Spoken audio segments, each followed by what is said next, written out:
It's been a long refit. It's time for some visual changes.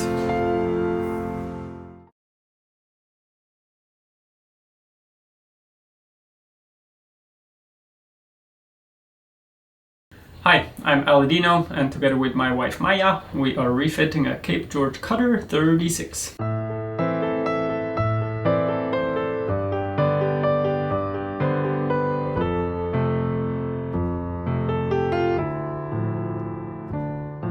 We bought this boat in spring of 2020, and although we haven't worked on it full time, it has taken us a considerable amount of time to get to the stage that it's at right now. We have ripped out the interior to remove some rotten balsa that was insulating the hull. We have opened the decks to replace king planks, beams, blocking, breast hooks. We rebuilt the cockpit, pulled out the engine. There's actually not a single part in this boat that we haven't touched.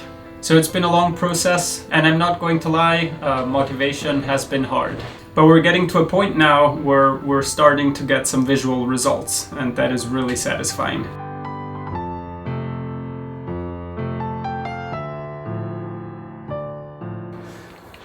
Never a good idea to start attempting something in a rush. I should be going in. Maya's preparing a lovely dinner, like she does most evenings. But yeah, I know she would really like to see the eyebrow on the boat. I know it's not recognizable right now because it's all taped up. I've been breaking my head on how I want to install the eyebrow. As you all know, I'm paranoid about putting screws into fiberglass. So I just attempted pressing it on with Sikaflex only, hoping that there is enough surface tension. And so far, so good. It's the fast cure Sika. The little nozzle dried up because this one is old, so I had to cut it open. I'm gonna leave the tape on, and yeah, hopefully we don't find a drooping eyebrow down on the deck next time we come here.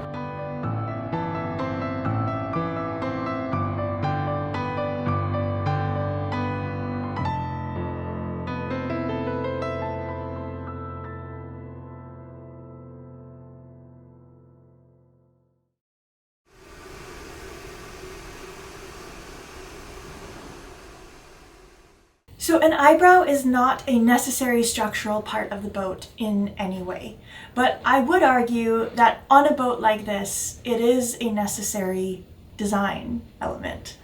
I'm not a designer, so I don't really have like the language to describe it, but it somehow just breaks up the cabin top in a really pleasing way. And I think specifically our cabin top, there's a little bit more space above the portholes than there is below. And I think that that really unbalances the eye. You want to have more space below something, which is why whenever you've got a framed photo or something within a matte border, there's always a little bit more space on the bottom of that border. And I think the eyebrow creates that effect. It sort of creates this frame over the top of the windows. I will admit that sometimes when we're walking around a dock and we see a similar boat, because not every boat needs an eyebrow, but when we see a similar boat that doesn't have an eyebrow, you notice it immediately, and now I know to point it out and be like, that boat needs an eyebrow, and everything would change. Everything would change. You know, when we pulled the boat out of the shed in the US to move it up to Canada, that was a really big moment, and of course so much work had happened to that point, but a lot of these aesthetic details were not done. But now we're getting there.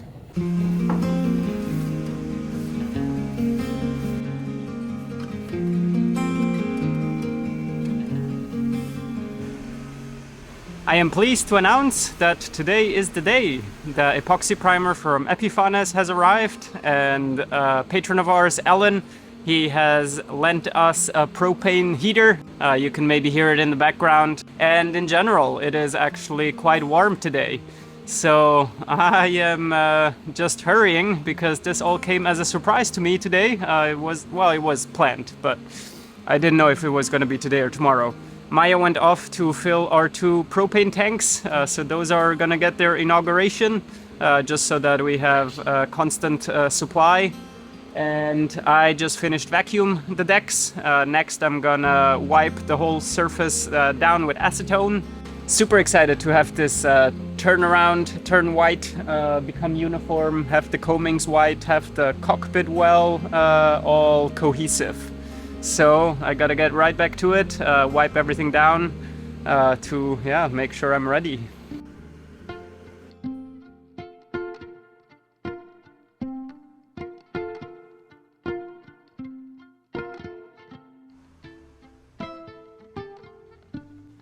Be patient with the ones you love, 'cause we're not here for long enough to judge. Just living is a stroke of luck, and a cup of kindness can pick your spirits up. Oh, we're all lovers, we're all leavers, finders and seekers. At the wishing well, at the wishing well, we're all dancers, we're all dreamers, losers and keepers. At the wishing well, at the wishing well, enjoy your ride around the sun, 'cause each of us only earn a little one. Sure to learn from what you overcome, 'cause there are lessons in this race to be run. I'm really excited about the stage we're at right now. Those aesthetic details, not structurally important, but visually, oh boy, are they important.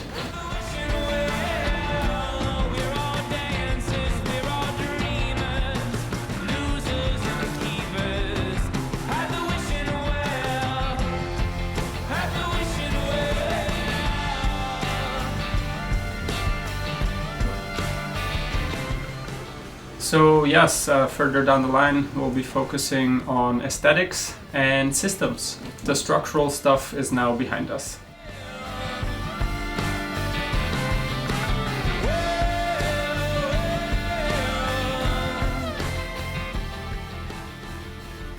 Hello.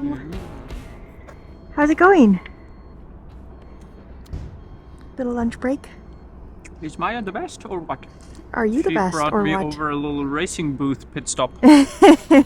Bucatini. Here I got a mug of coffee. And I'm waiting 10 to 20 minutes because of the induction time of the next can that is mixed. Perfect. One more can to apply. Going well? Yeah, Excellent. going super well. I was happy to see the sunshine and it's blue sky outside now. So yeah, perfect day.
We did light another fire that a friend from the yard lent us.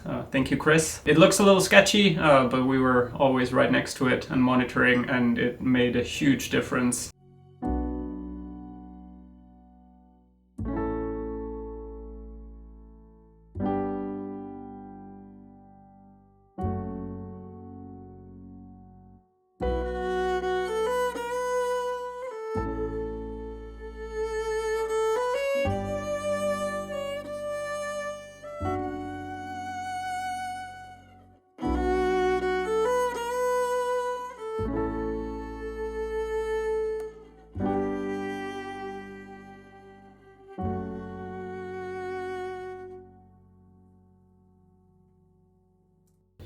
And a touch on heaters. I know that propane heaters have a reputation for burning moist, but our shed is not insulated. It's also not airtight. There's a lot of ventilation, and I feel like maybe because of that, moisture has not been an issue at all for us. And also for those concerned about carbon monoxide, the same thing applies. There is so much air coming into this shed. There's literally open sections. So yeah, with the powerful heaters, we do manage to make a temperature difference, but there is also a lot of air circulation. Yeah, I definitely had my eye on this fire. It's really good to have the heat, but it does just look a little bit sketchy to have this big flame. There's this symbiotic relationship in the animal world that Aladino and I have compared ourselves to between the goby fish and the pistol shrimp. The goby fish is this fish with pretty good eyesight, but it doesn't know how to like construct its own home. And the pistol shrimp has terrible eyesight and doesn't, really observe the world around him at all, but he just keeps busy 100% of the time making these little burrows in the sand that constantly get filled up with water and sand again. So he's just constantly making this burrow.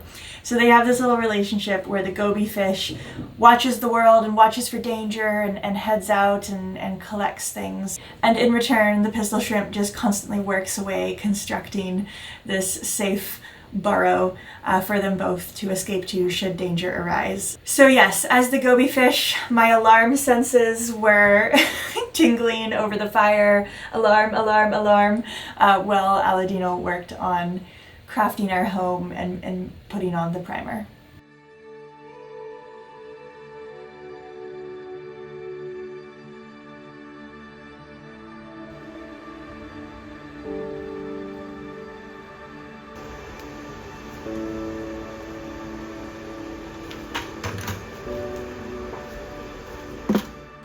You may have noticed that I'm actually not priming everything. I am skipping the areas where I will have non-skid.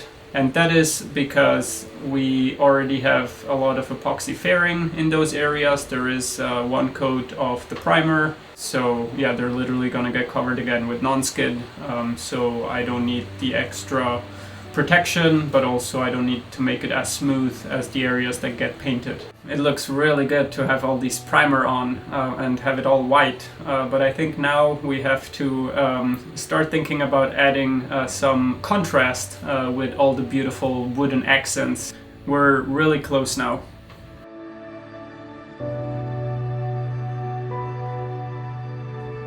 Cheers. Cheers! It feels really weird to drink in the car. Check this out. Transition from work to romantic after work. Fire hazard inspectors. Yeah. So we'll drink a beer here, and we don't leave things unattended. No. Well, and it's too stinky to sit in there without a mask. So, fortunately, we live right next to the boatyard now, so we'll leave the car here and walk home. Well, it came together super well today. Totally. As always. Yeah, I'm so proud of you, of course. Proud of you? Ooh, does that feel like primer on my head? Oh, no. No. No. Oh, good. Good. How did I get it there? Cheers. Cheers.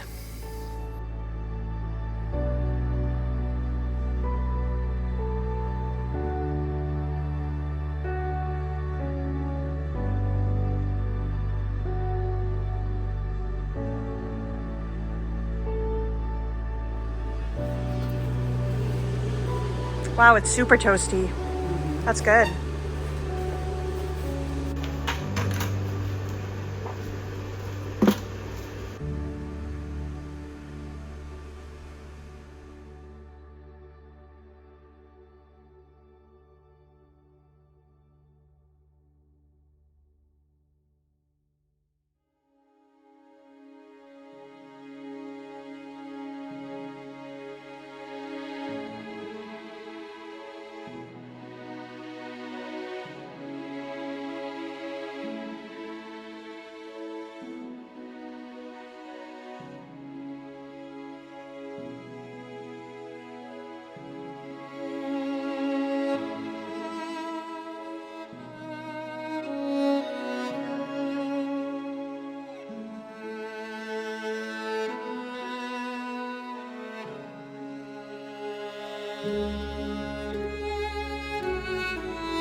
And the inside of the boat is also looking good. I finished varnishing the beams up in the V-berth, and I'm sanding the beams in the rest of the boat to get them ready for varnish. So there's beauty all around, inside and out.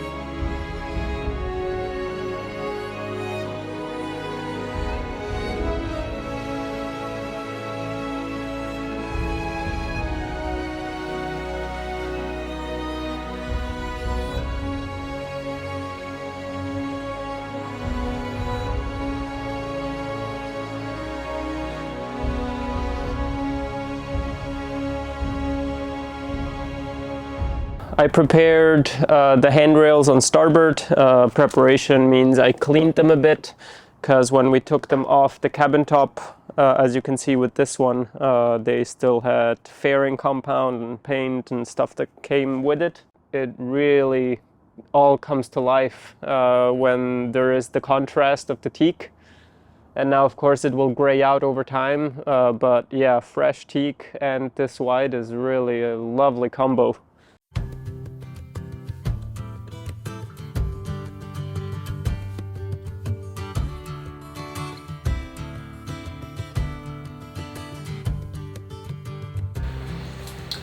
Getting the primer on and now working on teak accents, including the handrails and the eyebrow, has been really satisfying. I'm really happy.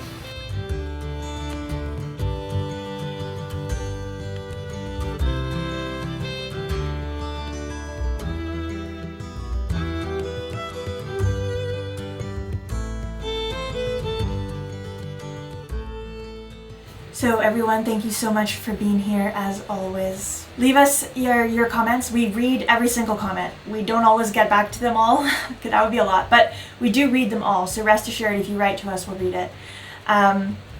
Give us a thumbs up, subscribe to the channel, and an extra big thank you to our patrons for making all of this possible. Truly couldn't do it without our patrons. Just the support and the encouragement and the ideas and the sharing of knowledge, all in real time through the real-time updates that we publish on Patreon every week, have been invaluable to the project. Thank you. It's also what allows us to continue to do this completely audience funded without sort of external sponsorships that require us to take 60 or 90 seconds of our video away to talk about their products. So I'm so grateful that we don't have to do that, thanks to such a strong audience. So thank you. An extra big thanks to the folks whose names are now appearing on screen for always going the extra mile to make sure Magic Carpet keeps being produced. We'll see you all, as always, next Friday.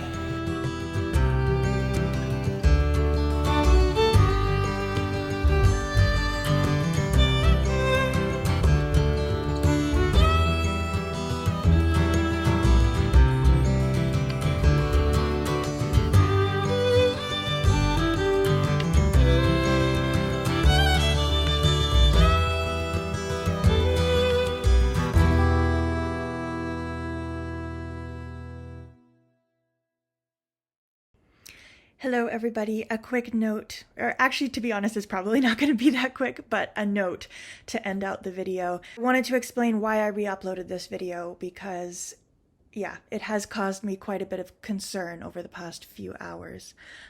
Basically, when I uploaded my regular video on Friday, I included in it a song that I wrote. I actually wrote this song several years ago, then just sort of recently I found it again on my hard drive and I liked it, so I decided to release it and include it in the most recent episode.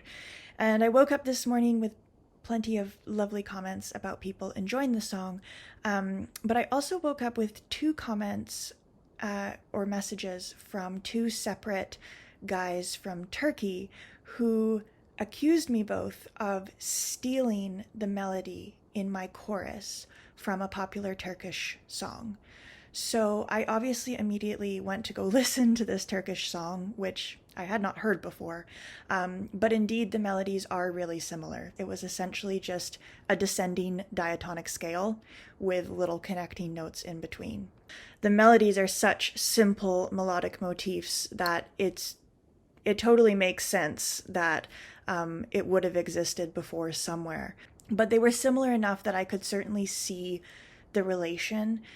And the messages that I received, one of them was extremely aggressive, very accusatory, and the other one was also accusatory, a little less aggressive, but just kind of like, you better take it down. So as you guys can probably imagine, this like instantly just sent a pit into my stomach. To be an artist and to be told that you've stolen something is like the worst feeling in the world. I think the real like horror of this is that I can with a very clean conscience say that I didn't copy this song, but at the same time, I have written a song. It does have a really similar melody in this one section.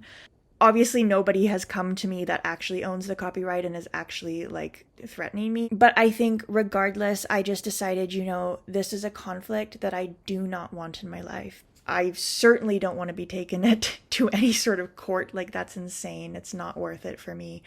And even if not through a court, just the simple fact of having people send me messages accusing me of this is reason enough that I don't want to deal with that. I don't want a social media problem. I don't want people, spreading stuff across social media saying, oh, look at this girl, that she's stolen this popular Turkish song. So I just decided I'm going to cut that part out of the video, that part of the song. I left in the other parts of the song that don't share resemblance to this song. The rest of the song, though, is also a really simple melody. Chances are they probably share resemblance to some other song somewhere. At some point in time in the history of people writing music, the melody that I've included in this episode, I'm sure bears resemblance to something written before. It's just scary, I guess, as a musician, honestly. I think it's kind of scary. But there's my explanation for why this video has been re-uploaded, and thank you for being here.